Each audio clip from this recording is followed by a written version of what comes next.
नमस्कार बच्चों। आज हम लोग कक्षा 8 का 10वां पाठ पढ़ने जा रहे हैं, जिसका नाम है नीति नवनीतम।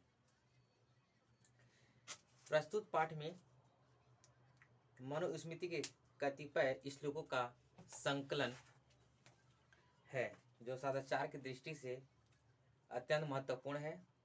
यहाँ माता पिता तथा गुरुजन को आदर एवं सेवा से प्रसन्न करने वाले अभिवादनशील मनुष्य को मिलने वाले लाभ की चर्चा की गई है।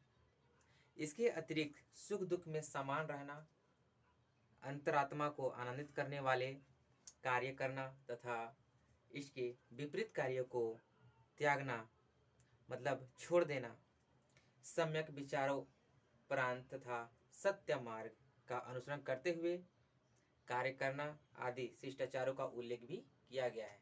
तो इस पाठ को अभी हम लोग शुरू कर रहे हैं और इसका हिंदी अर्थ हम लोग अब समझेंगे।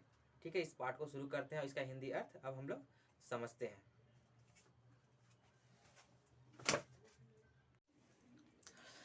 अभिवादनशीलस्य नित्यं वृद्धोपसेविना चत्वारि तस्य वर्धन्ते आयुर्विद्या यशोबलम्।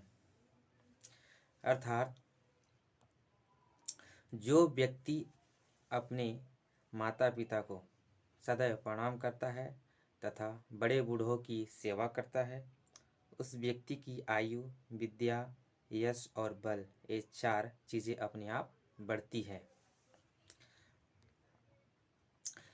सेकेंड है, यम माता पितरो क्लेशम सहेते संभवे नृणाम न तस्य निष्कृति शक्या कर्तुम वर्ष शतैरपि। अर्थात मनुष्य के जन्म के समय जो कष्ट माता पिता सहते हैं, उस कष्ट का बदला 100 वर्षों में भी नहीं चुकाया जा सकता।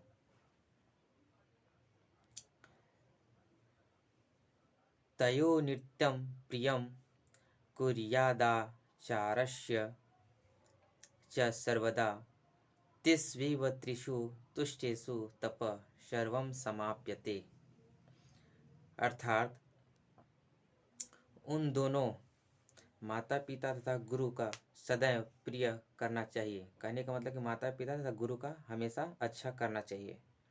उन तीनों के संतुष्ट होने पर हमारे सभी तपस्याएं समाप्त हो जाती है।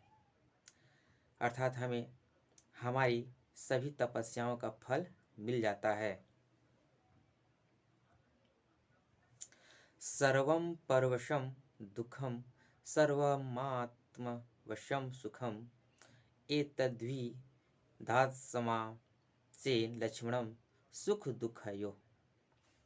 अर्थात सब कुछ अपने वश में होना सुख है और सब कुछ दूसरे के वश में होना दुख है।